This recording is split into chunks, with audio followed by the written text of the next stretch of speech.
What's your favorite book you've read and why? East of Eden. I learned a lot about people and why they are motivated to do the crazy things they do. I also learned that there are people who are just straight up rotten. Can't be fixed. I think it's chapter 3 where he describes Kate as a monster, comparing that some people are missing an arm or a leg. Kate is missing something in her mind which makes her evil. The Phantom Tollbooth. It was fun to read as a kid, and then I picked it up again as I got older and noticed so many little details that kept it fun and interesting. Circe and the Song of Achilles by Madeline Miller. I am a fan of any Greek myth interpretation or retelling, but the way that Miller portrays and gets inside the heads of characters that have existed for thousands of years is incredibly unique and powerful. These books do not have to be read together as they just share a world, but would highly recommend both, though just a side character in both. Her Odysseus might be my favorite. The Redwall series by Brian Jacques. I love the adventure in questing and figuring out riddles. The way he described the feasts. God, I always wished I could experience a feast like that. The way he would write the different dialects for the different animals was so much fun. They're young adult books, but I'm nearing 4 decades and still love them. Been reading them since I was just a wee lad. Eulalia, for Redwall. Edit. Wow. I just woke up to see that this has blown up and I am just overwhelmed. Thank you all for the love and awards. So many replies. I was trying to respond to some, but I'm just too overwhelmed. A blubbering, weeping mess. Tears of love and joy. I assure you. Just know that I am at least reading every last reply and weeping with joy at how much love there is for Mr. Jacques and his works. Kitchen Confidential. It's just so honest. The way he reflects about his career while dropping in little bits of knowledge of how the culinary world works. Hyperion by Dan Simmons. Fabulous sci-fi imagination, filled with characters, worlds, technology, politics, and innocence which invoke the most vivid movie reel of a story in my mind each time I read it in. The others in the trilogy. Update KWATZ. Blew up more than I expected. Thanks for the gold, kind stranger. Edited a word. Contact by Carl Sagan. About a radio astronomer named Ellie Arroway who discovers extraterrestrial life. There was a movie too which is also good, but different enough that I think the book is worth reading. I feel like I still read a lot, but I don't have obsessive favorite books like I did when I was younger that I read and reread a million times and underline favorite passages. But Contact came across at just the right stage of formative years for me, and showed me the kind of astronomer I wanted to be. And I'm now a radio astronomer who specializes in transient radio signals that turn on and off over time. No aliens yet though. The Count of Monte Cristo. A fantastic tale of revenge and if it's worth it. The Hobbit. I remember my dad reading it to me when I was really little before they got divorced, so when I read it on my own I remembered some parts from then. Plus, it's a great story that I love. Flowers for Algernon. That book was a roller coaster of emotions at the end. The picture of Dorian Gray. I just love Oscar Wilde's writing style and the book has such a deep meaning. It is one of these books you can get lost in. And I had fever when I read it, so that probably added to the getting lost in it effect. Jurassic Park is the only novel I've sat down with and consumed within 24 hours. I love the movie, but the book is so much more detailed, and the characters so much deeper, and in some cases totally different. The Book Thief. It's equally heartbreaking as it is wondrous in showing the strong bonds we can make with one another. Slaughterhouse-Five. It reads like silk poetry. So it goes. Hatchet by Gary Paulson. I love the story of survival and perseverance. I have read this book many times in my life and have referenced it throughout my lifetime. I am now a social worker and I work in a psychiatric hospital, and when I do my groups I will ask an icebreaker and have the patients tell me their favorite book. After that I'll give them this book, tell them what it's about, and use it as an example to continue on in life. to push through adversity and never quit. The Left Hand of Darkness by Ursula K. Le Guin really shows how much possibilities there can be in sci-fi genre. It's not always just spaceships and lasers. It talks about a completely separate alien culture where the concept of genders do not exist, and the different societal norms that come with it. It goes into some more stuff too. The premise of the story is very intriguing and it's very well written.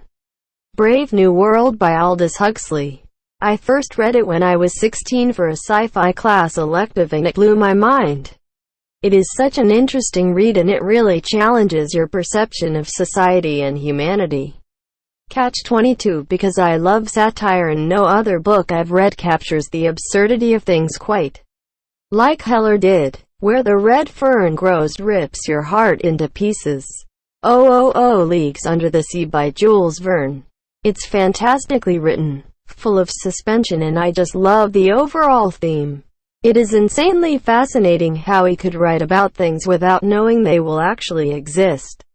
After his time, he definitely deserves the title of sci-fi pioneer. The Name of the Wind. I was jobless for a while, super depressed, and close to homeless. That book played a huge part in getting me through all of that. I still reread it from time to time. Around the World in 80 Days, Jules Verne, has always been my favorite since I was a little kid. Doesn't matter how many times I read it. Always amuses me like no other book. The combination of 19th century popular knowledge and the science fiction of that period shows how far we've come since then, but also how similar our targets are.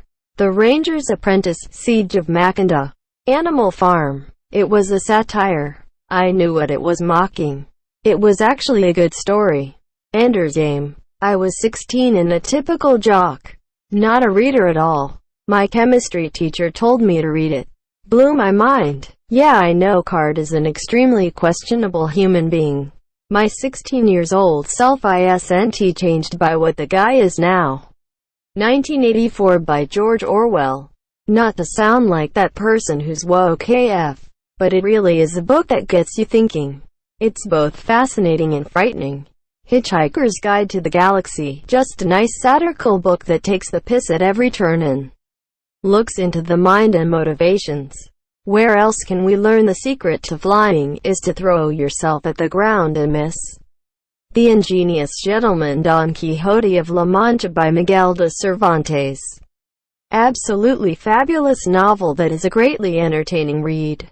It's hilarious, relatable, and enthralling. It shows that we are connected to each other across centuries. Written in the early 1600s, but it still holds up. The Giver by Lois Lowry. I know it's 5th grade reading material, but it was really my gateway to how books can transport you to a different world. I know they made a movie about it, which doesn't do the book justice, as it often is, but damn, I really love that book. My second choice would be The Wind-Up Bird Chronicles by Haruki Murakami, or anything from Haruki in general. Just fantastic novels. The Martian. Hard, reality-based science fiction with a smart-ass protagonist in a desperate struggle for survival. Watney displays constant problem-solving that shows real resilience of character, punctuated with moments of stupidity like anyone would have and humor that anyone would need to live through a disaster. The Outsiders by S. E. Hinton. Likeable characters, very strong story and doesn't pull any punches. Best book I had to read in school by far. Velveteen Rabbit. Stephen King's The Stand. It's big and intimidating, but the story is so good and written so well I found myself wanting to savor it. The story and world change throughout the book. I'm excited to leave it a few more years so I can read it again without knowing quite what is going to happen. Edit to say, going to stick the recommendations based on this to my to-read list. Cheers for them. I came to voice an opinion and have come away with a lot more. The Way of Kings by Brandon Sanderson. Norwegian Wood by Haruki Murakami. Fuck, I don't even know how to explain it. This is some real stuff that'll make you hurt in places you never knew you could hurt. If you're a sucker for a sad, melancholic, but real and honest novel, this is what you need. Motherfucking Grinch. It's about a miserable bastard who, in the depths of his mania, at the pivotal moment, stares into the abyss and says no, turning away to the path of righteousness forevermore. It's an essential piece of modern literature and will go down into the histories. Watership Down by Richard Adams. For sentimental reasons. The Master and Margarita by Mikhail Bulgakov. Such imagery, so many levels, all that mischief. Call of the Wild by Jack London. I love the whole transition and journey of the dog, also because it's for a change not about people. The Road by Cormac McCarthy. The first time I read it I thought it was the best post-apocalyptic book I'd ever read. The second time I read it I realized it was the best love story I ever read. The third time I read it is when I knew it was the best book I'd ever read. Thud by Terry Pratchett. Really all of the Discworld books, particularly the City Watch series and Yesterday, the 25th of May, being a particularly important day for all the Night Watch fans. But for me, Thud, particularly the crescendo of the action in the last act of the book, it hit me in a way that's hard to describe. I was crying from laughter, frustration, nervousness, and release. It was a truly great book. Robot by Isaac Asimov. If you actually enjoy troubleshooting as a hobby, it's a wonderful book. Dune by Frank Herbert. If there ever was a book that could guide my life choices, this is it. It teaches me resilience, in that there is a big wide universe out there. There's a lot of philosophical and spiritual guidance out there, and I've been exposed to a fair bit. But the Dune series is one of enduring wisdom, and the layer upon layer of world building. Herbert was a linguistic genius. One downside, I read this when I was fairly young, and it ruined the genre for me in some ways because very few other sci-fi books have ever managed to approach its depth, let alone surpass it. By Lal Kaifa. Edit. Thanks to the anonymous God Emperor who has gifted me with my first golden path. And thank you, Sterling Magleby, for the second gilding. And you, Kraharino, for more gold. That there's C-H-O-A-M. Economic power. Making it rain on Arrakis. Walk to Moons. I feel like I lost my innocence with the main character. All the light we cannot see. It was beautifully written and I could not put it down. To Kill a Mockingbird for me. I was assigned it in school for coursework and we would typically read a chapter or two per lesson as a class, but I enjoyed it so much I power read it about 2 times across that course. I think the book evokes so many different emotions about life back then and now, and this really stood out to 15-16-year-old me.